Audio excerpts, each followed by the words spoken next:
Welcome everybody. We're going to get started right now.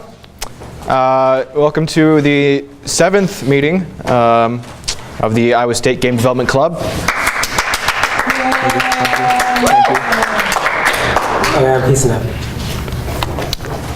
First up in announcements, this week in workshop there's none, it's spring break, please don't show up. That's it. If you want to get some publicity for your games, talk to myself or Nate or Jacob, or just talk to anyone about your game. I'm sure they'd love to hear about it. But just give us some pictures, a brief description of your game. If you'd like to talk about it up here, that's probably better because I don't know your game well enough. Gamers Anonymous will be continuing in the future. 7th time in a row saying this. It will though. And if you're interested in joining our weekly stream, I actually do have the streaming sign-up sheet because Aiden is not here. I'll actually set it up. Sorry. Yay. So if you'd like to, just sign up here. Do not sign up for spring break again. I don't know why Aiden put that down. Oh no. Get it. Get it. I don't know where it is. Okay. I'll find it. All right. Also, this first weekend in April 6th to the 8th, we're having our partner jam. I know we had the Global Game Jam earlier in the semester, but we thought it'd be fun to have one towards the later half. And for this one, we'll actually be handing out prizes. We're partnering up, as the theme, with Low Tier Studios, and they're providing us the Fallout 4 Pip-Boy edition, as well as, I think it's Steam keys, isn't it? Yeah, Steam keys for Fallout 3, Fallout New Vegas, and Fallout 4. 2 copies of each. That's why we made you guys partner up, because we only had 2 of each. However, stipulation, if you'd like to be able to be eligible for prizes, we do require that you pay dues. It's pretty much the only thing we have locked behind dues. So if you'd like to, I think our dues are $10, they're optional, and that'll make you eligible for the prizes. You're still free to show up and do the game jam, and I hope you guys attend anyway. So, this week, we're going to be talking about, Can I just make a quick announcement? Oh yeah. T-shirts. We are finalizing the design for those, so if you'd like to get those, please pay the t-shirt or the t-shirt and dues bundle, or whatever it is, so that we can order those and get the right number. I'd hate for you to pay dues. Check one of the other pockets. And then not be able to get your shirt because we run out of that size. So please get on that. Come talk to us or whatever if you're interested in that. Yep, forgot about that. So, this week we're going to be talking about minimum viable product. This is something I've talked about, I covered briefly in the Game Jam preparation meetings we had, the 2 of them we've had so far. I covered in both of them because it's very important, especially when you're on a time crunch. This is actually Nate's slide. Nate, you can do this. And you can search for the sign-up or whatnot. Yeah. Trade you. Thanks. Sweet. So,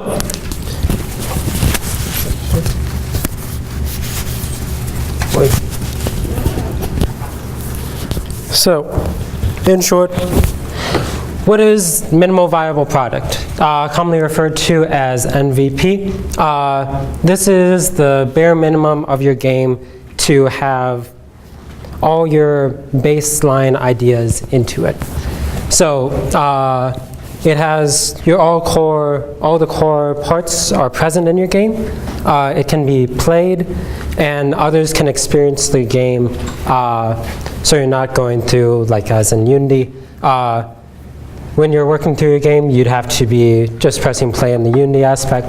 This is like an actual build process that someone can hit play on your game and test out the mechanics you have implemented.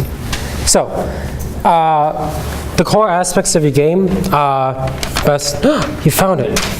Stream sign up. Come up after, don't come up now. But core aspects of a game. This is bare minimum. You don't have any of your proper art assets in, you do not have proper animations in, you don't even have like voice acting or most of the lines. If you're doing a story-based game, you would say this is the beginning, middle, end.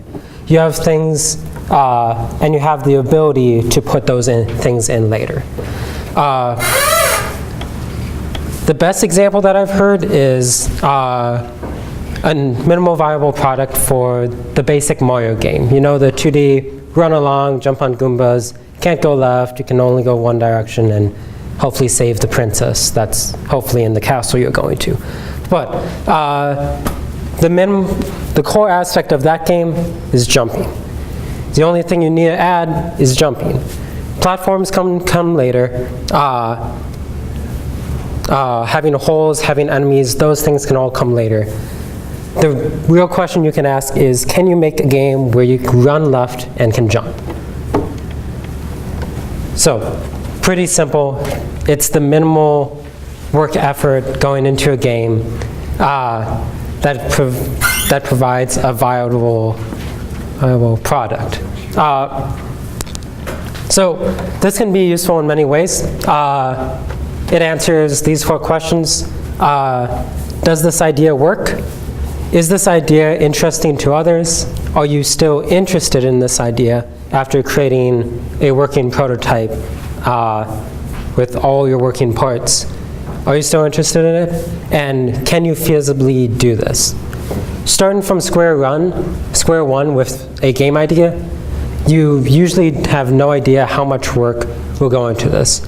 You'll know, I want to generally have these characters, have these mechanics, and this storyline going into it.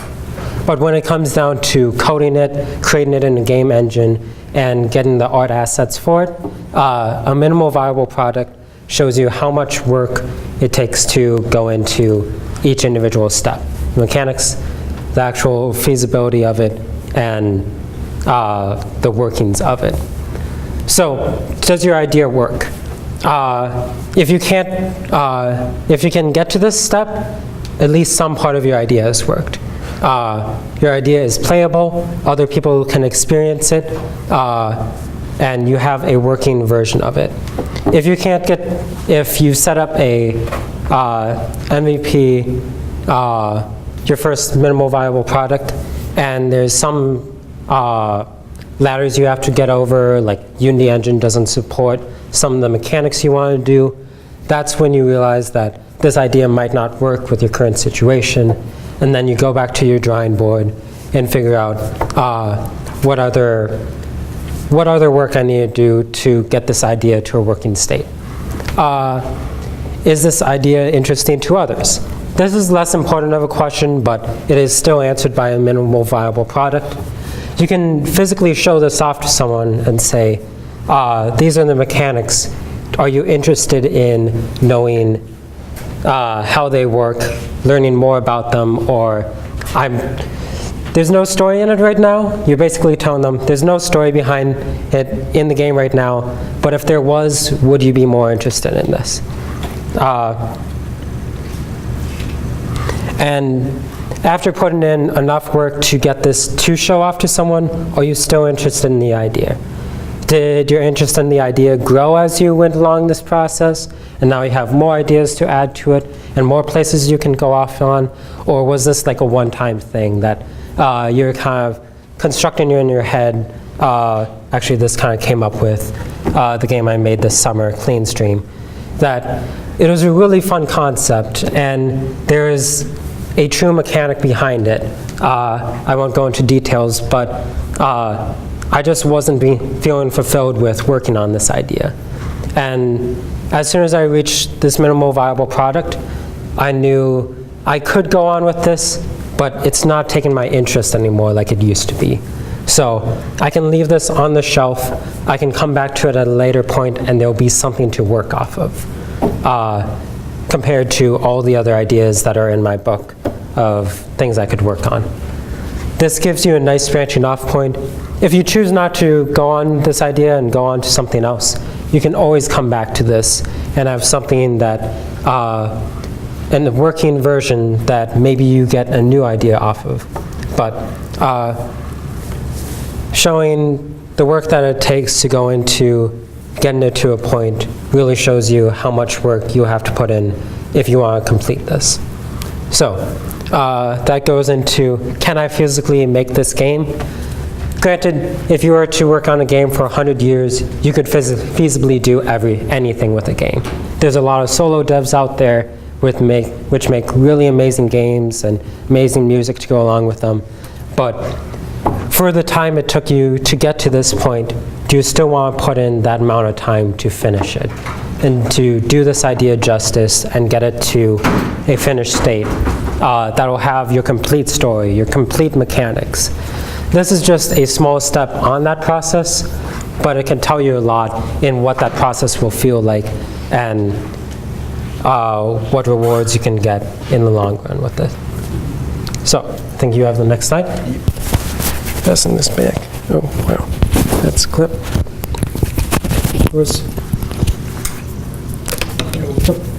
Yes. So I have a couple of questions. If your game's mechanics are heavily based on art, would you then still try and do, like how far would you go in the art aspect for? For a minimal viable product, the question there would be, can you make this, can you make a mechanic, and can you make the art to go along with it? So like if the mechanic was directly like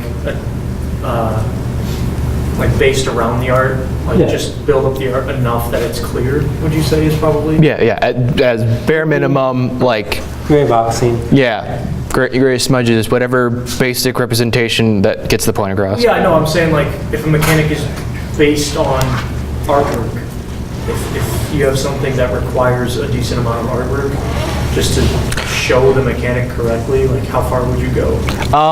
You would, I mean, if it required visuals heavily, again, as simplistic as you can go, there are certain concepts that are better as minimal viable products and some that are harder. Art-based games like that are definitely harder to boil down like that, because how can you strip away a lot of the visuals when you need them to get your point across, which I'm actually going to get into. Yeah. I have a second question. Yeah. I know a decent amount of people in here have made Game Jam games before. Would you consider the final product of a Game Jam game a minimum viable product, or near the beginning, or like where in that? Usually, yeah. I would say pretty much by the end of the second day, at the end of the Game Jam, you've made your minimum viable product. You've made, hopefully you have, you've made just the basic representation of the concept of when you wanted to get across. One level with 4 rooms where you can run and shoot with the 2 weapons you got implemented. That's even slightly above the minimum viable product, because you have your art assets in there maybe, and you might have a variety in there. But usually the goal of a game jam is to try to get a representation of the idea you want, and then keep iterating off of that depending on.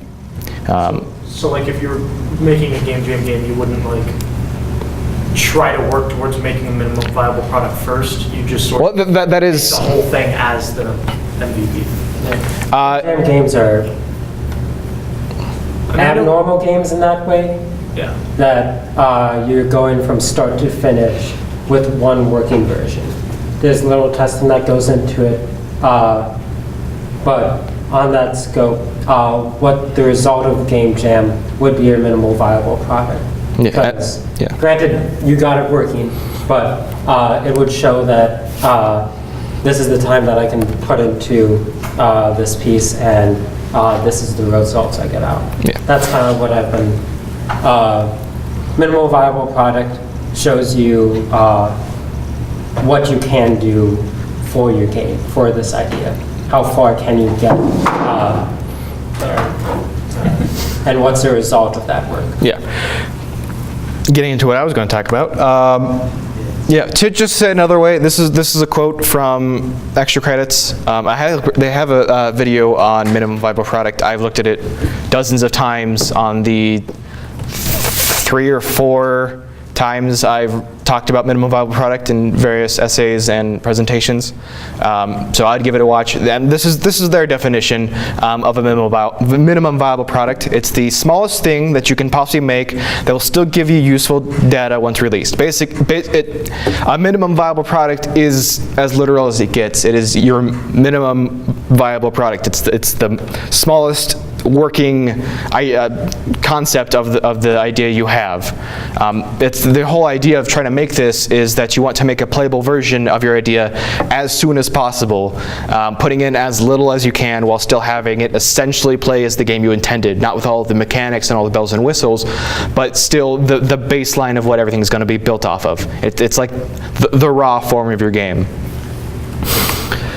And, you know, why should you want to make a minimum viable product? Well, it's one of those things, it's pretty much industry standard to achieve it.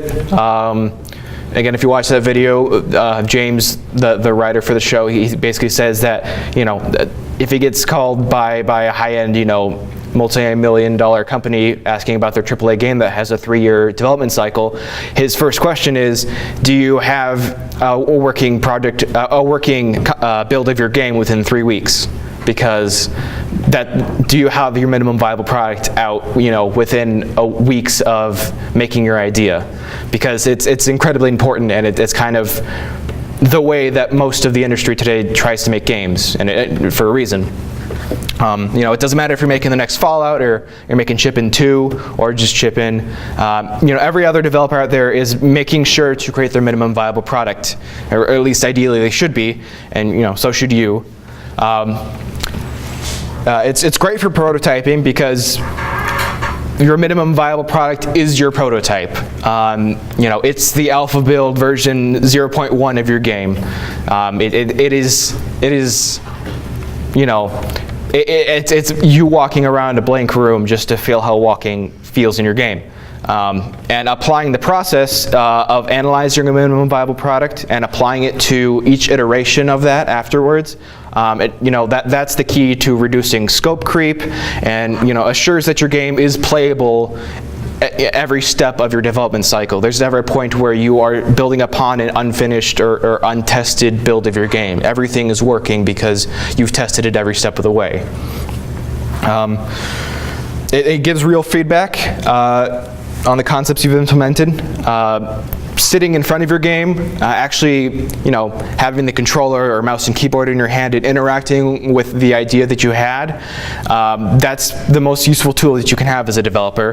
A lot of things can make sense in your head, or make sense to you as the developer as you put in there, but they don't always translate 100% when you've implemented them in the game. And you won't realize that until you sat down and play it. There's sometimes a tendency when you're developing to just keep adding stuff and keep making it until it's somewhere where you wanted it to be, and then testing it from there instead of testing it as soon as the build button allows you to do it without errors, and testing it from there. This is my approach to, you know, making your minimum viable product. Three questions you should definitely ask, or 2 questions and one kind of frame of reference. What features are absolutely necessary for this to be playable? Think to yourself, you should really be thinking, you know, you shouldn't be thinking outward, you should be thinking of everything you can cut, not everything you can keep. Could you technically ship your game if you took out this feature? Is it still playable without, you know, even if you think, you know, in a parkour platformer, if you think the ability to backflip is essential to your game's identity, but you can still run and jump, you could take out the backflip and still ship your game. It's still a platform, it still works like that. It doesn't have mainly the unique twist or you know, what makes your game stand out, but it gives you, it's still, you could ship it, you could send it out, and that is, the backflip in that case wouldn't necessarily be necessary. You don't need it in there, at least for your minimum viable product. And that's kind of that's kind of the attitude you need to think going in. Just cut as much as you can. So for like Super Mario Brothers, Yeah. the original, would the Fire Flower be considered part of the MVP, or would that? No. Power-ups, blocks, hidden blocks at all, enemies, you know, a flag at the end, anything. Again, going back to the extra credits video, really all you need to make a Mario game, the minimum viable product, is a flat surface with a pit and the ability to jump over it. that is the minimum viable product of a Mario game, and ideally the ability to respawn to make testing So you easier. would have, like, a water area, even though No. like a nature. Yeah, like that would be possibly the next step. That's more of a concept built on top of your platforming. It's still going left. It's just that the jumping is a little bit different now. So again, the water levels are kind of a twist on the base of your game. So that wouldn't necessarily be, the thing you want to put into your minimum viable product. This is kind of like taking missiles out of Metroid or taking grenades out of any first-person shooter. Or like in Mario Odyssey, you might have terrain at this level and being able to throw your hat, but there's no power-ups or enemies at that point. Yeah. You're just running around seeing. They have one core mechanic, which is the hat. You don't even need the hat. Minimum viable product. Yeah. You could take Cappy out of Super Mario Odyssey and it would still play. It wouldn't necessarily be Super Mario Odyssey. It wouldn't be, Cappy is what makes that game, stand out in the franchise. But you can still take it out and it would still be a 3D platformer. Yeah. I mean, at that point, you could take out jumping and you'd still be Well, move around. Yeah, you could, and you could ship it like that. And again, that would give you feedback that it's still, because back to my definition I gave you, it's the smallest thing you can make that still gives you feedback. If you can just run around your world or run around any area, a gray plane that goes on forever, that gives you feedback. That tells you how the running feels. It gives you feedback on that, because you can't, if there's no running, you can't move. And then off of that, you add one thing at a time. Yeah. So you would add the cap next, and then, jumping, and then the cap, then maybe a power up. Yeah. And you spread out from there. And yeah, going on to kind of the mindset, you don't think, is it still good without this? A game where you just walk around, you can't jump or interact with anything. It's not necessarily a good game, but it's still your game. It's still technically your game. Your game is built off of walking around the world. There's a lot of other stuff you can do, but until you know that walking around feels good and it works right, you shouldn't be moving on to the next steps. Take Dark Souls, for instance. Do you need halberds, specifically halberds, in that game? Absolutely not. There's tons of other weapons. You definitely don't need that. Do you need shields? No, you don't technically need the ability to block for it to still function as a game. You don't need weapons or armors at all, really. You don't need the respawn mechanic. At that point, it's no longer really Dark Souls. You wouldn't play it and recognize that as Dark Souls still, but playing that game would still give you feedback on what Dark Souls will be and how, at least what that feels like. Because if you've tacked on all these bells and whistles and other mechanics and features, it's really hard to see on a baseline how your game feels, and if something isn't working, it's really hard to pinpoint what isn't working, especially if you have a lot of other stuff in there. Did you ever? Would you consider enemies then part of the MVP? Not gray box, just not even for a minimum viable product. It would be one of the first steps of combat. How does combat feel? Yeah, because you don't even need bonfires. You don't need your Estus. You don't need anything like that. It doesn't look like Dark Souls anymore, but without those features, the game will still work. Running around your environment, attacking with just the fist. You're going to see the combat, the movement. That's the base of the entirety of the game. And does it feel good and fun? If it does, why does it feel good? And if it doesn't, what needs to change for that to happen? Because if the main way that your game functions and you traverse it doesn't feel fun or doesn't work, then that's going to cause problems as you keep adding stuff to it, and it's harder to fix later on. Yeah, you wouldn't have like enemies per se, but you would want to know, you would want to be able to deal damage to something. You would want to, they wouldn't be rolling at this point because there's no point in rolling away from an attack. But you can run around, they have a lot of stairs, so maybe have stairs in there, but run around, go into a room, and punch something if that's... Yeah, how does swinging your fist feel? You don't have to hit anything. It's how does the act of hitting the attack button to swing your fist, how does it feel? Does it feel rewarding? Does it feel solid? Does it feel, like you're swinging cotton bags, just, you know, how does that feel? Because if you're adding weapons on top of that and a lot of mechanics, but it doesn't feel good, then it's harder to identify that. You're like, maybe it's the weapons that are not working. Maybe it's the enemies that are making this not feel right, and not realizing that, you know, it's something at the core very essential to your game that isn't working. Is it fun? Is it fluid? Can you still find some enjoyment out of just the skeleton of your game? You should always be thinking why or why not of that. The minimum viable product is the framework that everything is built upon. Make sure it's as polished as it can be before you start adding stuff onto it. That's the way to make sure that you're getting feedback on the ideas you want to put in there. It takes a bit longer, sure, but, you know, that comes with experience of you getting better and faster at the process and being able to iterate over it more frequently and with less time taken in it. And overall, it leads to a quality experience. You don't get oversights, you don't get to ship a game and then realize, you know, that you know, the sneaking was really shallow and didn't work because you never really tested that part. You had added on, you know, all this combat stuff, and, you know, by the time you got around to, you know, sneaking and movement, it didn't feel right, but maybe you couldn't figure out exactly why it didn't feel right, or what could change or what could fix, or maybe you didn't notice it at all because you were studying everything else you had already added to the game. And that's really the concept I'm trying to get across here. You know, just a handy chart. Making a minimum viable product, it's less like building a car. It's not really like that. Making your game shouldn't feel like, okay, I'm going to add the wheels to my car, and then I'm going to add the axle and the chassis, and so on and so forth. It's more like, you know, the first step isn't getting wheels on the car. The first step is slapping wheels into a cardboard box and pushing it. How does that feel? You know, if that's good, if you like it, if you get feedback from that, then move on to the next step. You know, make a skateboard, and, you know, how does that feel? Add a handle to it. You got a scooter.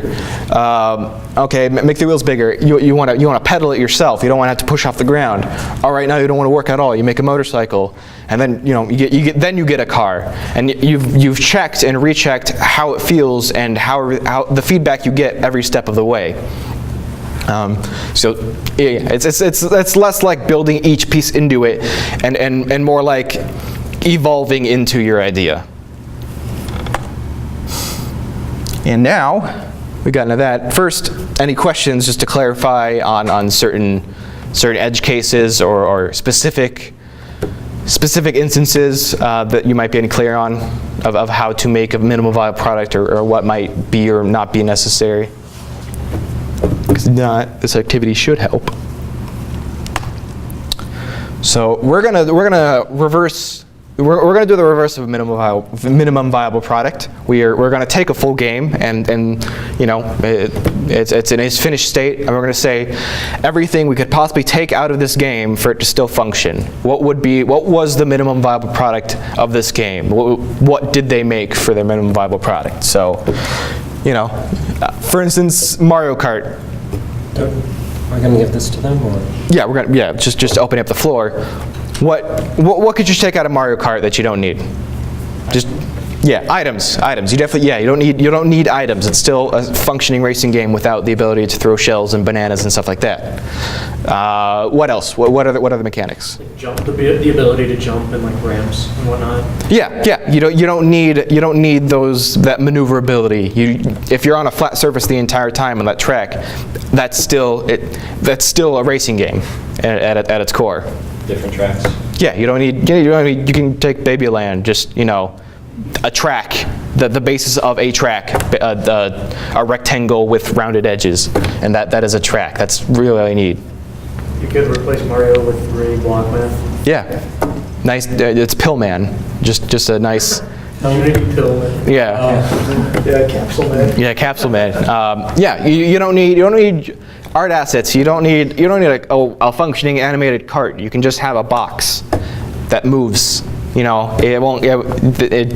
It's a stand-in for the cart. You don't need the cart though, because seeing the cart and moving around, that's not necessarily going to give you the kind of feedback you want, because having a gray box is going to, you know, if that doesn't move right, then adding all the bells and whistles won't make it feel right either. What else don't you need? What other fancy things could you possibly take out of this to make it, you know? Laps, yeah. You know, there's no need to keep track of the competitive scene of it. You don't need to have other racers in there. There's no places, there's no laps. They're just, yeah. Would drifting be part of the MVP? No, you could. Mario Kart could be Mario Kart itself without drifting. Like that, the earlier games didn't even have that. Advanced maneuvering techniques, like I don't know the term. You know, jump starting your engine at the start. That's not necessary at all either. Having a countdown at the start, having a start at all, it's not necessary. You know, just here's the game. Drive around this circle. Tell me how it feels. So racing games, as I said, there are genres that are easier to make down into a minimum viable product. Racing games are by far the easiest. If you take down every single racing game to its minimum viable product, they're all the same. You can take out everything and it's driving a box in a circle, and that is every racing game. That's not to say that's bad. That's just they are the simplest game to break down into a minimum viable product. And you got to realize what kind of game you're making when you're trying to think of everything you can remove, because certain games do not lend themselves to having a lot of stuff taken out, as we'll get to later. Let's start with, do you want to call it turn-based 8-bit whiz? Turn-based combat? I put that in as a joke. I thought we were letting them choose which one they wanted, and You never went over with this. huh? Okay, how about a turn-based strategy game like Final Fantasy? What could you take out of that?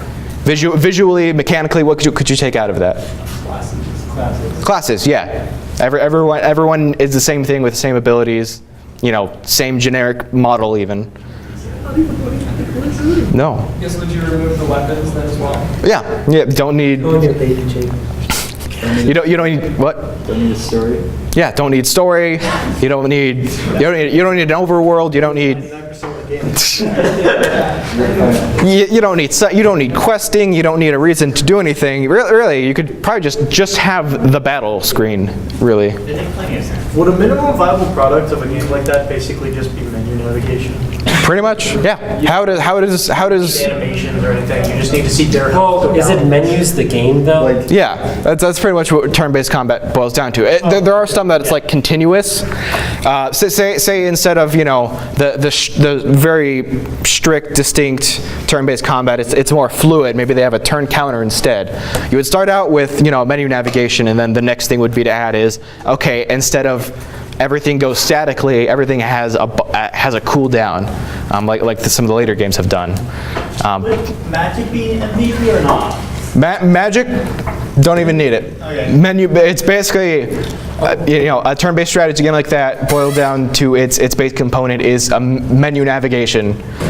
That pretty much it. You have gray boxes on either side, and you press buttons. Actually, all the Pokemon is you just navigate menus for fun.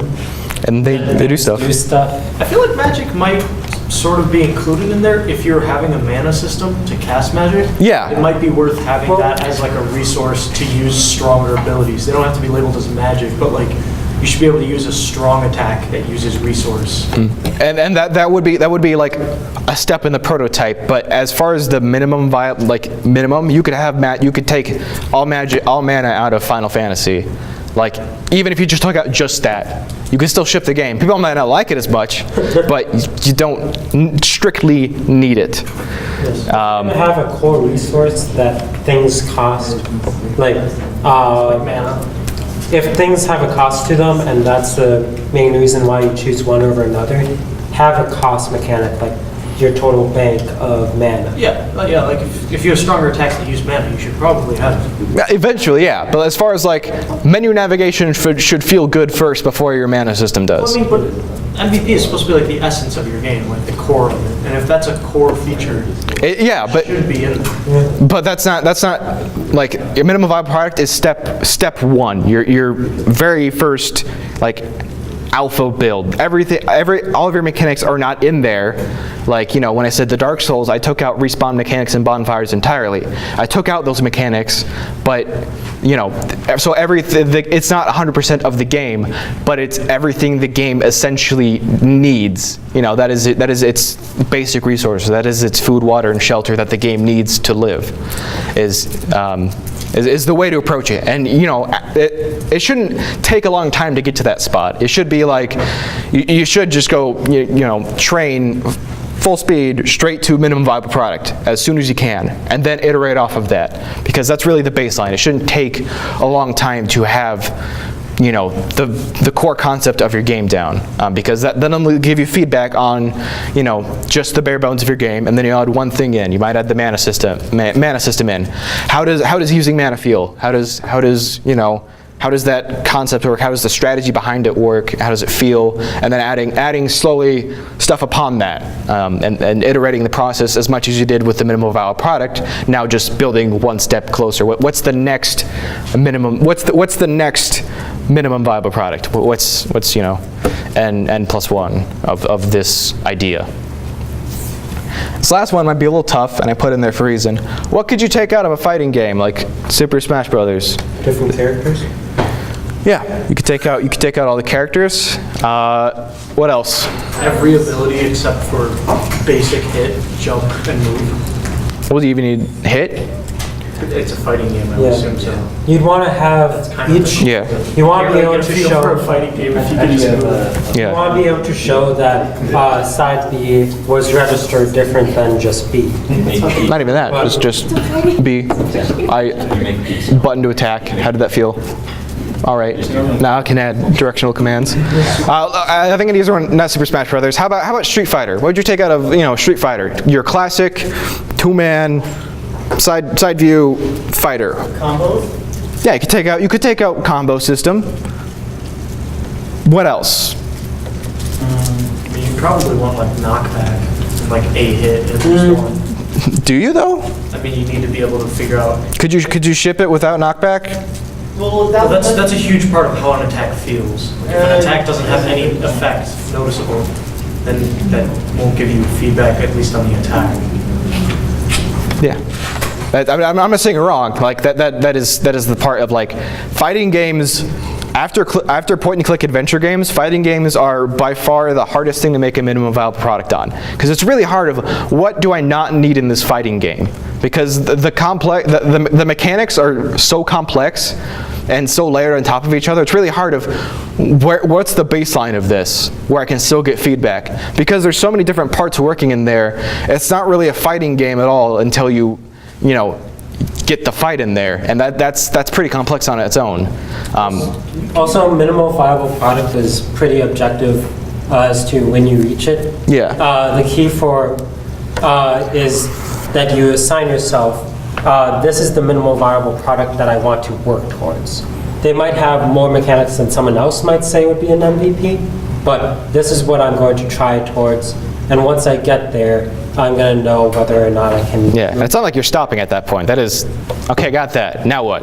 And then building off of that, you're setting your foundation, essentially. Can you backtrack for a sec to that point and click thing? Oh, point and click adventure game? Yeah. You really can't make a point and click adventure game that has a minimum viable product. It's really hard because they're so puzzle and Can you click on something is the only question it asks. yeah, but like that's the entire game. Thing. You click on it. Like it's the point of like it is one thing. It's a point and click adventure game. I've taken out. And make an MVP. It's point and click now. It's like it doesn't work in every case. Like you can't play Monkey Island and just you have a mouse on the screen. There's no feedback to gain from that except for like clicking the mouse. Yeah, it is feedback. That's the smallest thing you. But I can't necessarily ship a gray screen with a mouse on it.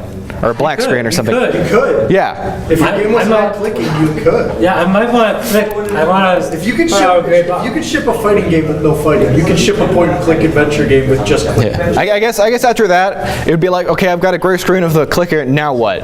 What is the next most essential thing in a point-and-click adventure game? It's just, you know, some things are easier to make than others, and realizing the type of game you are trying to make and what that lends itself to when trying to strip off of the mechanics, that'll really help you get a frame of reference for what your minimum viable product should look like and what you're trying to achieve first. Because if you want to make a fighting game because you hate yourself and you want to work on something for like 3 years, you know, it's really hard. What? I'm sorry, do you like? Okay. It's really hard to, you know, think of things that'll give you meaningful feedback, you know, at least in the few first steps. It's hard to get a foundation and then have a really solid base, because it's either you take out everything or you keep in too many things. So realizing the type of game you're making is really important. Any other games you can think of that you just, you know, for the sake of it, you would want to pick apart? Adventure Capitalist. That's basically a point-and-click game. Than a point and click. Yeah. That's pretty impossible. Just That is the, I guess the minimum viable product of Adventure Capitalist would be a counter, and that's it. There's no input. You literally watch a screen with numbers go up on it. You don't give any input. I guess that'd be the minimum viable product. Still just the game to Yeah, numbers going. but you like press buttons to make it happen. So I guess in that case, you know, it'd just be a counter. And then every time you How does watching this number go up feel? It feels really good. That's bad. There's a dollar sign next to it. Yeah, I enjoy watching these numbers go up, and that disturbs me. I thought I had higher standards. That's a clicker. Yeah.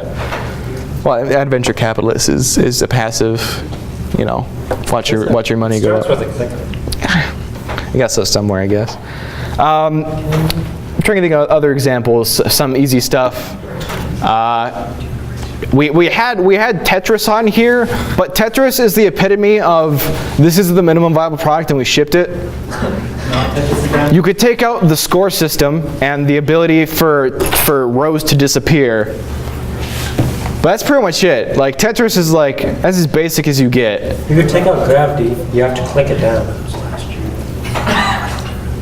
Tetris without gravity. Actually, That's more of a mechanic. Zero G Tetris would be pretty cool. You know, is How would that work though? Like, You could choose which way you just like Oh, like- bump. well, now you're making a whole game on its own. This is less of a minimum viable product. That's a whole game on itself. Like a Tetris game where instead of controlling the beat, you control the gravity. Yeah. I have a quick question. Yeah. How do you do an MVP for like a mini game thing, like Mario Party or like Wario? Oh, those are. Well, I mean, it would essentially be the mini games. Mini games are, in their essence, MVP. you know, minimum viable products. They got some nice art on them most of the time, but it's pretty much one activity you're trying to do. In that case, it's almost to say like you don't necessarily need at least for the mini game part, you don't really need the minimum viable product. That's pretty much what you've reached that point. It's making it feel a little better, and then, you know, putting some visuals on that. Just because it's so simplistic on its own, and it's so short. You would only be testing the control scheme usually.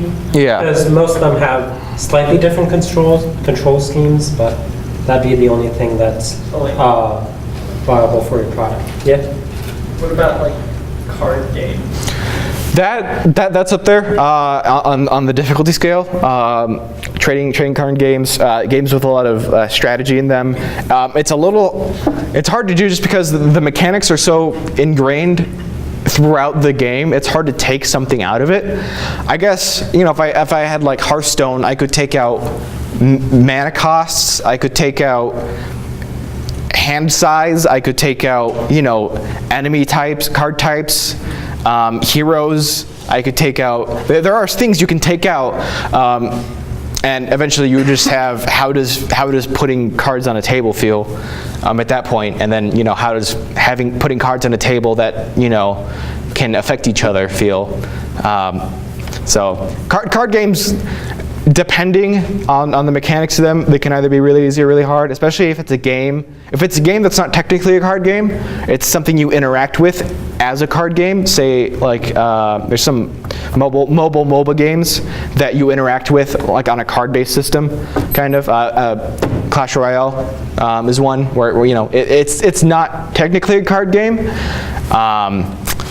I don't know the term. It's like a enemy wave. RTS, Yeah. card-based. Yeah, and in that case, the minimum viable product would not have the cards in it at all, because that's not necessarily, it's not a card game at its core.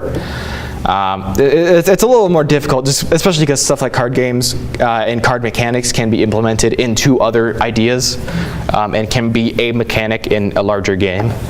And again, that goes back to knowing what kind of game you're making. Knowing that I'm not making a card game, I'm making a real-time strategy game that has card game mechanics in it. So the card game mechanics in my minimum viable product can go.